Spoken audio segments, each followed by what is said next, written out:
고난을 마주하는 자세라는 제목으로 말씀 함께 나누겠습니다. 지난주 말씀은 계속해서 요한복음 13장, 14장을 통해서 우리가 어떻게 원수 사랑까지 성장할 수 있겠는가, 나를 사랑해주는 사람뿐 아니라 나를 미워하고 나를 공격하는 자들까지 어떻게 내가 사랑할 수 있겠는가, 그 사랑의 근원이 우리 안에 살아계신 성령의 능력, 내 의지나 노력의 저수지가 아니라 내 안에서 역사하시는 은혜의 샘을 차오르게 하시는 성령의 능력으로 우리가 그런 일이 가능할 것이다, 이런 내용의 말씀을 살폈습니다. 오늘 사도행전 16장에는 구체적으로 고난과 역경, 환난을 맞이하고 있는 바울과 실라가 실제로 그 상황에 압도당하지 않고 오히려 상황을 거룩한 은혜의 능력으로, 하나님이 우리에게 주시는 그 사랑의 능력으로 그 상황을 압도하는 위대한 장면을 우리가 목격하게 됩니다. 오늘 본문의 배경은 바울이 2차 선교 여행을 떠났을 때의 상황입니다. 바울이 총 3번의 큰 선교 여행을 떠나게 되는데 마지막에 로마로 압송되는 것을 선교 여행이라고 보는 학자도 있지만 크게는 3번의 여행을 떠나게 됩니다. 첫 번째 여행은 지금 우리가 터키, 튀르키예로 알고 있는 그 땅의 중부지방을 짧게 돌아오는 여정을 하게 되고, 두 번째 여정을 이제 가열차게 준비해서 여행길에 오르게 되는데, 그 여행 단계, 선교팀을 꾸리는 과정에서 갈등이 생깁니다. 그래서 마가 요한을 데려가느냐 하는 문제 때문에 이 바나바와 심각한 다툼이 벌어져서 선교팀이 둘로 쪼개지게 됩니다. 아주 은혜 가운데 준비했었던 선교팀이 분열을 겪게 되는 거죠. 그 이후에 바울은 실라를 데리고 2차 선교 여행에 오르게 되는데, 그 선교 여정에서도 자기가 가고자 계획했었던 길로는 하나님께서 이끌지 않고 반대 방향으로 계속 인도하시는 상황을 경험하게 됩니다. 그래서 결국 원래 계획에 없었던 바다 건너, 지금의 그리스 땅, 전체가 다 로마 제국이긴 하지만 대륙이 갈라지는 굉장히 먼 여정을 뜻하지 않게 가게 되었다라고 하는 거죠. 사도행전 본문에는 없지만 16장 6절 7절 말씀 한번 읽어보겠습니다. 시작. 성령이 아시아에서 부르기아와 갈라디아 땅으로 다녀가 무시아 앞에 이르러 비두니아로 가고자 애쓰되 예수의 영이 허락하지 아니하시는지라. 자, 성령께서 막으셨다라고 지금 기록하고 있습니다. 그냥 어떤 상황이 몇 가지가 겹쳐서 막혀진 것이 아니라 성령이 구체적으로 이리로 가지 말고 반대로 가라 라고 말씀하셨다는 거죠. 그게 한 차례가 아니라 2차례에 걸쳐서 구체적으로 바다 건너 다른 대륙으로, 지금의 그리스 땅으로 건너가서 예기치 못한 미지의 땅으로 건너가라, 이렇게 인도하셨다는 것을 의미합니다. 자, 성령께서 이끌어서 바다 건너 땅으로 이제 갔습니다. 거기서 첫 번째 복음을 전한 도시가 그 유명한 빌립보라고 하는 도시이고, 빌립보에서 루디아라고 하는 여인을 만나서 그에게 복음을 전하고, 그곳에 그 루디아의 집이 가정교회가 되게 됩니다. 그런데 오늘 16절 이하의 본문 말씀은 그 이후에 벌어진 내용입니다. 그 빌립보에서 이제 추가적인 복음 전도의 과정을 밟게 되는데, 귀신 들린 여자아이 한 명을 고쳐주게 됩니다.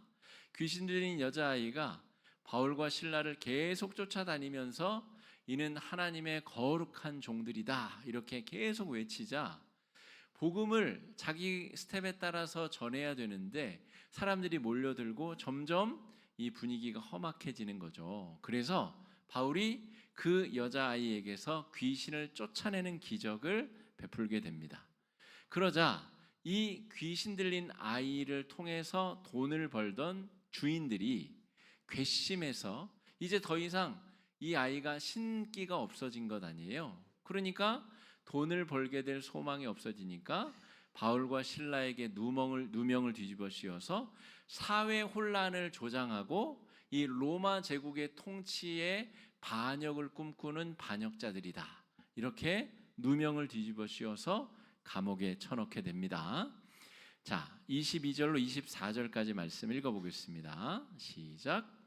무리가 일제히 일어나 고발하니 상관들이 옷을 찢어 벗기고 매로 치라 하여 많이 친 후에 옥에 가두고 간수에게 명하여 든든히 지키라 하니 그가 이러한 명령을 받아 그들을 깊은 옥에 가두고 그 발을 착고에 든든히 채웠더니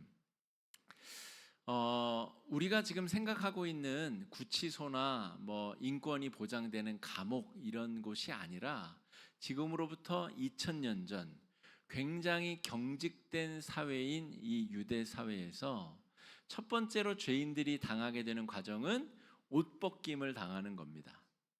우리 조선 시대의 어른들도 이 정말 옷 벗김을 당한다든지 수염이 깎인다든지 굉장히 모욕스럽게 느꼈을 텐데 당시의 유대인들은 더더군다나 그랬습니다. 옷 벗김을 당하고 매질을 당하고 또 많이 친 후에 감옥에 갇히게 되는데 당시의 감옥은 주로 땅을 판 지하에 매설이 되었습니다. 그러니까 이 위생적으로도 좋지 아니하고 들쥐, 벌레들이 드글드글대는 지하 감옥에 이 바울과 실라가 갇혔는데 여기서 그치는 것이 아니라 발에 쇠사슬로 착고가 채인 채 갇힌 상태가 되었다라고 하는 거죠. 자, 여기까지 지금 바울이 온 과정을 제가 자세히 설명드렸습니다. 예수의 복음을 전하기 위해서 선교팀을 꾸렸더니 선교팀도 두 조각이 나고 원래 가려고 계획했었던 곳에서는 쫓기듯 도망 나와서 본래 계획이 없었던 먼 곳까지 이르게 되었습니다. 귀신 들린 아이를 고쳐주는 것은 선행을 베푼 일인데 그 아이의 그 메인 것에서 풀어준 것인데 선행을 베풀었다가 오히려 큰 역경과 환난 가운데 빠지게 되었다라고 하는 거죠. 여러분 같으면 하나님 이거 좀 해도 너무한 것 아닙니까? 이런 고백이 이런 이야기가 여러분 나오지 않겠습니까? 저 같으면 이런 이야기가 나올 것 같아요. 내가 혼자 잘 먹고 잘 살고 부귀영화 누리자고 하다가 이런 일이 벌어진 것도 아니고 예수의 복음을 전하고자 애쓰다가 이렇게 된 것은 너무너무한 일 아닙니까? 오히려 억울함에 사무치고 분노가 치솟을 만한 그런 상황 가운데 그 고난의 한복판에 바울과 실라가 내팽개쳐졌다라고 하는 것이죠. 그런데 놀랍게도 25절에서 고백하는 내용은 너무나 놀랍습니다. 한번 같이 읽어보겠습니다. 시작. 한밤중에 바울과 실라가 기도하고 하나님을 찬송하며 죄수들이 듣더라. 찬송하고 기도했는데 그것이 그냥 자기들끼리 조용하게 읊조리면서 한 것이 아니라 옆방에 옆칸의 죄수들이 다 들을 수 있을 정도로 큰 소리로 그들이 찬송하고 기도했다는 거죠. 제가 앞쪽의 상황을 길게 묘사한 이유는 이 25절이 얼마나 이상한가를 설명드리기 위해서입니다. 지금 찬송하고 기도할 만한 상황이 아닙니다. 복음 전하기 위해서 좋은 일 하다가 옷 벗김을 당하고 죽기 직전까지 매를 맞고 그리고 감옥에 내동댕이 쳐져서 발에 착고가 차여진 상태, 그 상태에서 바울과 실라가 찬송하고 기도하였다라고 하는 것이죠. 그래서 바울이라고 하는 사람에게 이 고난이 가지고 있는 특별한 의미가 무엇인지를 우리가 성찰해야 됩니다. 이 사도행전뿐 아니라 바울 서신 전반에 바울이 고생당한 이야기들이 구구절절 써 있습니다. 배 타고 가다가 배에서 파선한 이야기, 죽기 직전까지 맞던 이야기, 1차 전도여행 때에는 여러분 반대자들에 의해서 돌로 투척을 당하고 맞다가 기절을 합니다. 기절을 해서 쓰레기 하치장에 던져버려요. 거기서 바울이 기절한 상태에서 깨어나는 일도 있습니다. 거의 반 죽었다가 살아나는 일들이 계속 반복적으로 벌어지는 이 고난의 현장에서 어떻게 기도와 찬송을 할 수 있겠는가? 바울이 인식하고 있는 고난이라고 하는 것을 우리가 좀 살펴볼 필요가 있습니다.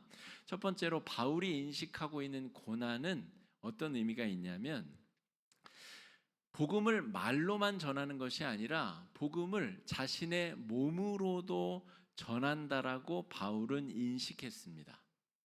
예수 그리스도가 날 위해 십자가에 달려 죽으셨는데 그 행위를 통해서 내가 하나님의 자녀가 된 것 아닙니까? 그러므로 복음은 말로만 전하는 것이 아니라 그의 삶으로 그의 행동으로 복음이 드러나야 된다라는 것이죠. 복음을 전하는 과정에 반드시 이런 고난과 수고가 동반된다는 것, 바울은 그것을 자신의 고난관으로 인식하고 있다라는 것이죠.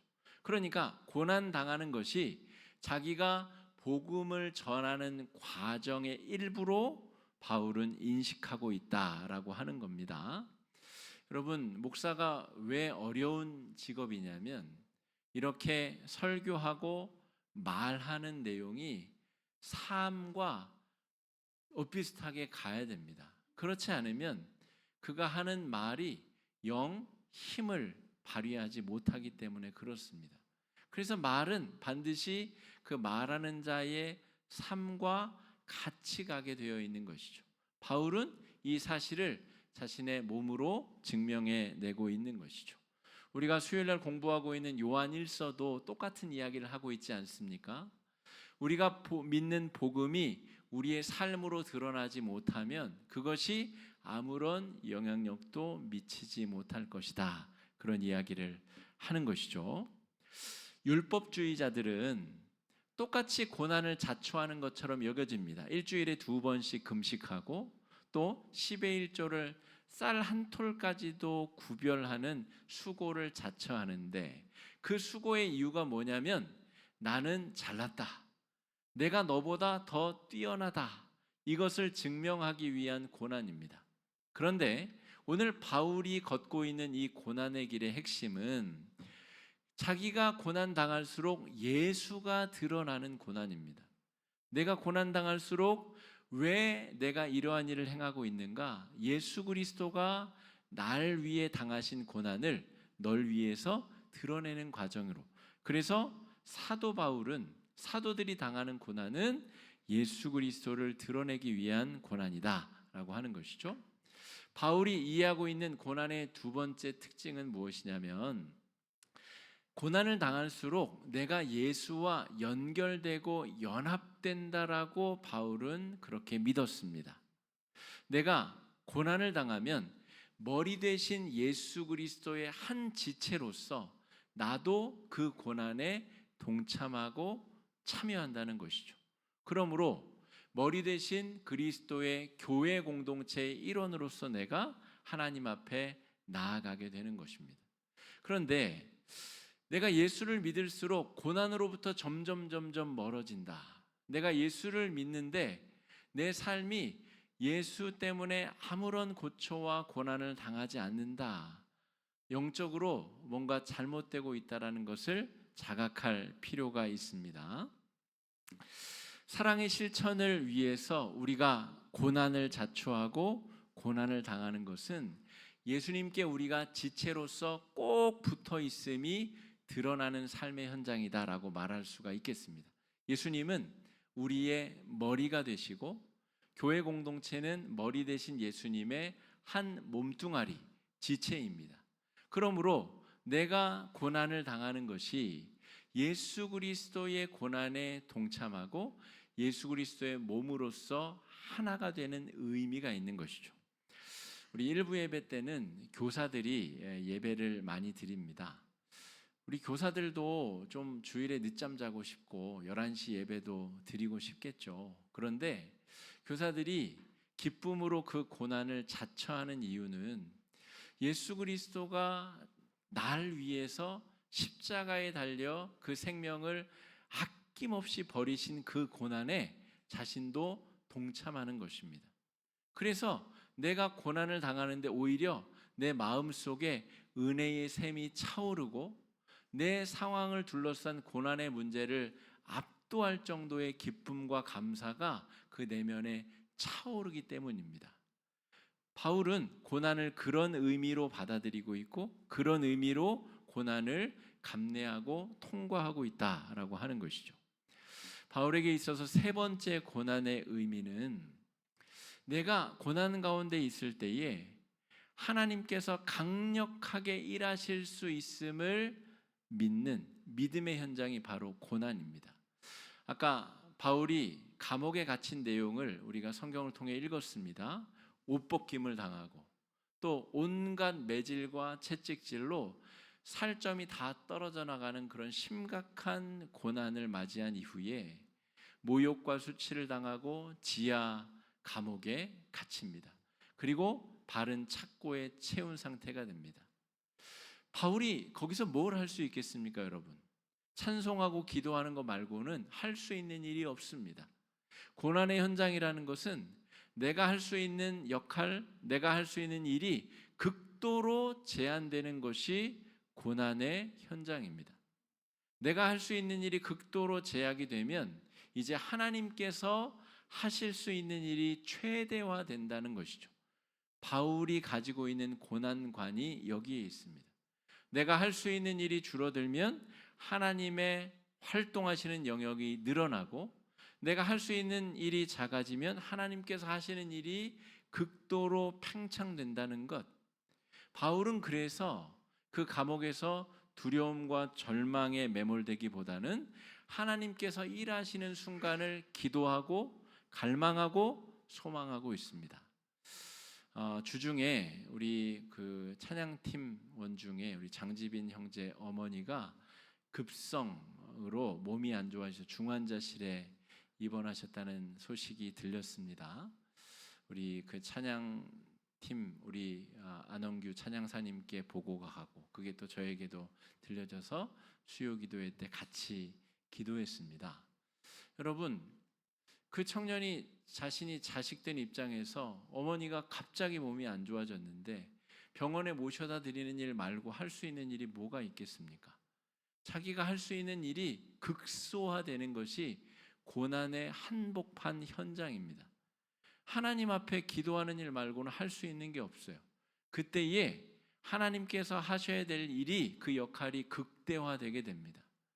이제 안정을 찾으시고 일반 병실로 갔다는 소식을 그 밤에 이제 저희 수요일 밤에 듣게 되었습니다. 여러분, 우리가 하나님 앞에 기도하고 고난 중에 기도하는 일은 하나님이 나를 버렸어.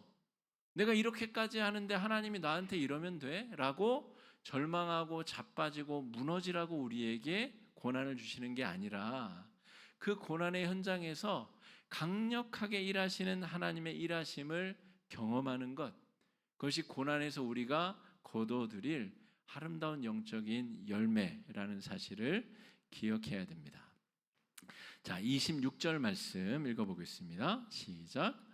이에 갑자기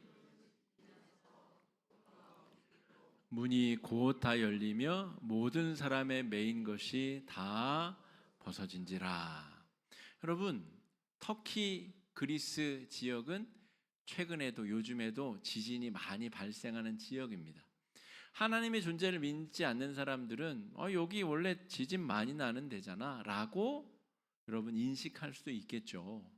그러나 지금 바울에게 있어서 이 닥친 고난 그리고 찬송하고 기도하자 벌어진 지진은 바울에게 있어서는 적어도 저와 여러분 이 말씀 앞에 서 있는 우리들에게는 전혀 다른 의미로 다가오게 됩니다.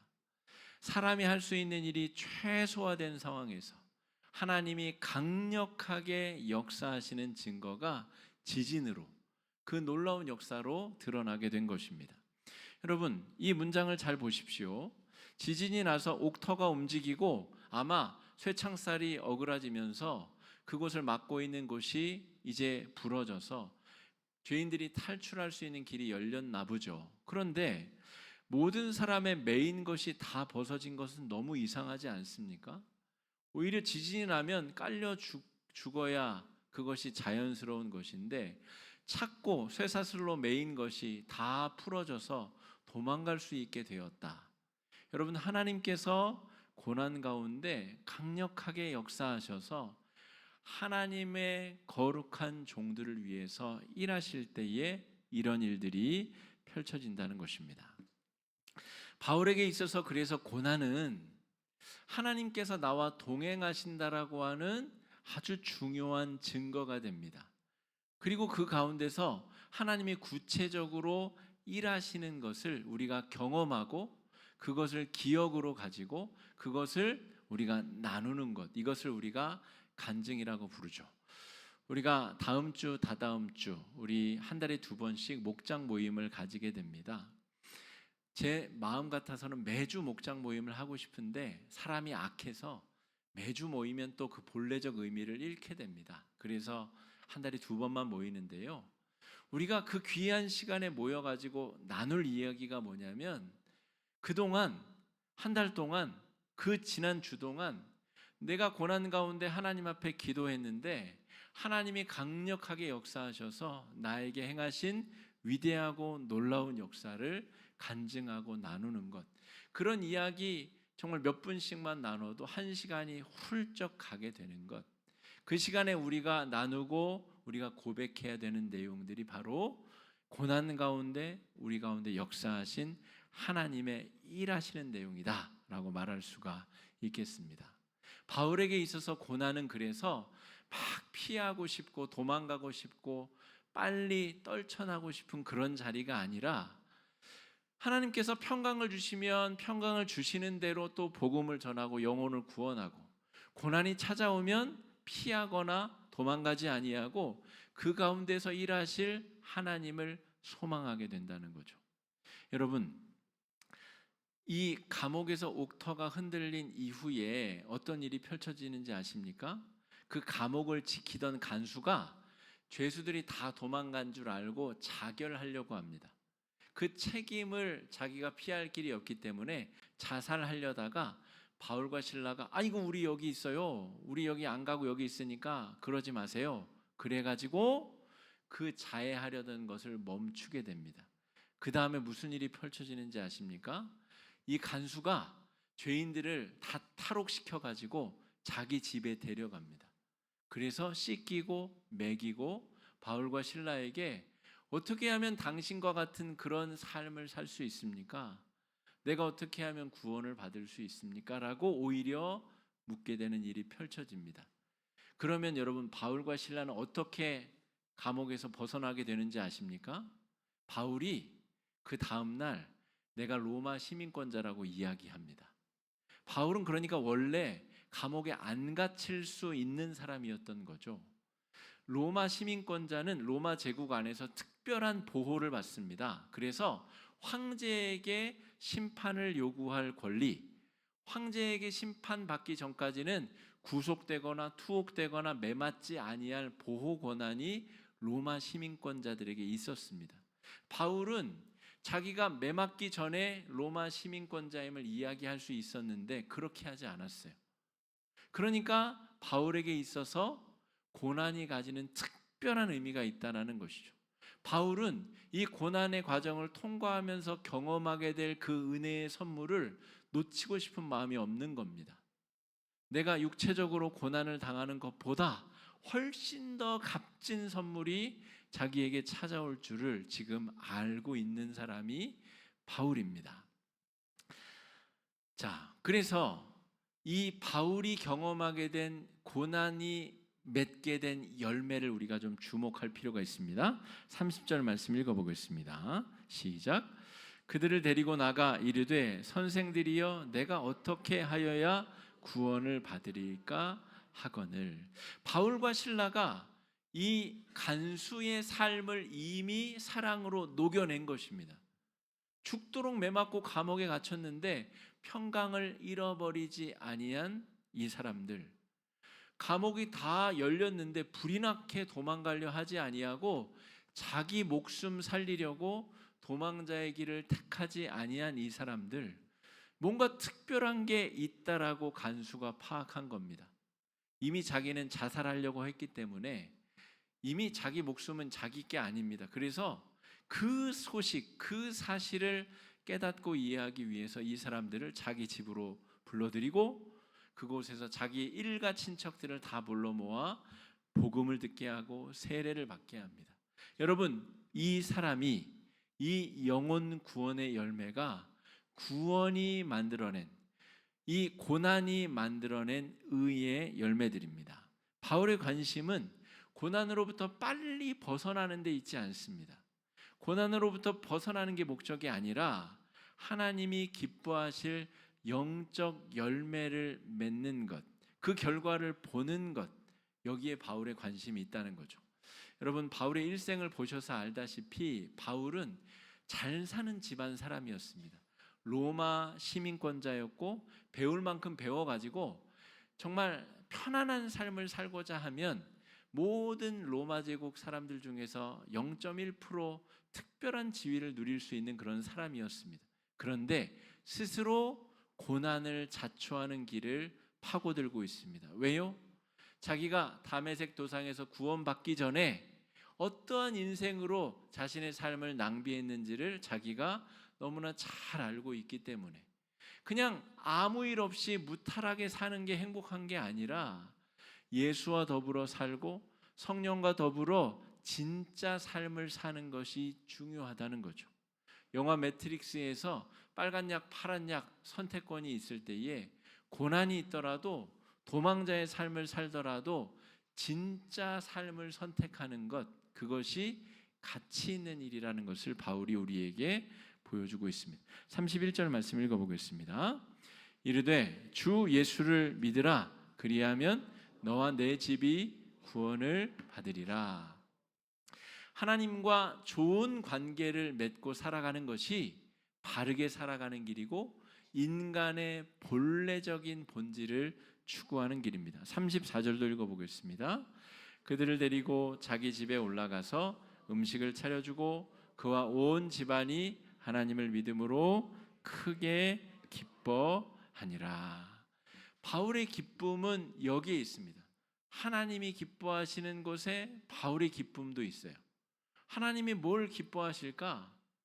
하나님의 마음대로 하나님의 뜻을 따라서 그 십자가의 고난을 짊어지고 함께 나아가기 원하는 사람, 그 사람이 고난의 터널을 통과할 텐데 하나님께서 그와 동행해 주시고 그의 힘이 약해졌을 때에 그의 앞서서 행하시고 그의 길을 밝게 열어주시는 그 기적을 하나님께서 보여주고 계신다라고 하는 것이죠. 바울의 입장에서 이 상황을 제가 한번 생각해 봤습니다. 고난 당하면서 잃어버리는 비용, 그것보다 내가 이 감옥에 갇혀 있으면서 이 간수와 이 간수의 가족들, 그들의 온 일생이 구원받고 그들을 통하여서 그들의 주변 사람들이 예수 믿게 되는 그 기쁨이 매맞고 옷 벗김 당하고 모욕과 수치를 당하는 그 모든 로스보다 훨씬 더 큰 겁니다. 이 덧셈 뺄셈을 잘 할 수 있는 능력이 저와 여러분 우리에게도 필요하다는 것이죠. 여러분, 주일날 11시에 예배 드리는 게 쉽습니까? 나도 어디 골프 치러 가고 싶고 캠핑 가고 싶고 놀러 가고 싶고 2박 3일 1박 2일로 놀러 가고 싶은 게 당연지사 사람의 마음이죠. 그런데 우리가 주일 오전 11시 이 시간 이 자리를 지키는 이유는 잃어버리는 것보다 얻는 것이 훨씬 크기 때문입니다. 훨씬이라는 말로 담을 수 없는 큰 가치와 기쁨과 능력이 이 주일 예배 안에 있기 때문에 우리가 이 자리를 지키는 것입니다. 나를 둘러싼 여러 고난의 의미들을 여러분 잘 묵상해 보시기를 바랍니다. 또한 나의 고난을 통해서 하나님께서 맺어가실 영적인 열매를 맺어가시는 의미 있는 한 주가 되시기를 주의 이름으로 축복합니다. 이 시간에 말씀 의지해서 함께 기도하실 때에 하나님, 이 나라 이 민족이 고난의 터널을 통과하고 있습니다. 우리 각자가 고난의 힘든 상황 가운데 이러지도 저러지도 못하는 상황 가운데 있습니다. 그러나 우리 가운데 놀라운 역사를 행하시는 크고 놀라운 아름다운 역사를 행하실 하나님을 기대합니다. 우리의 앞서 행하시며 우리의 모든 눈물을 씻어주시며 우리 앞에 크고 놀라운 구원을 행하실 주님을 소망하며 갈망하게 해달라고 이 시간에 기도하며 나아갑시다. 기도하겠습니다.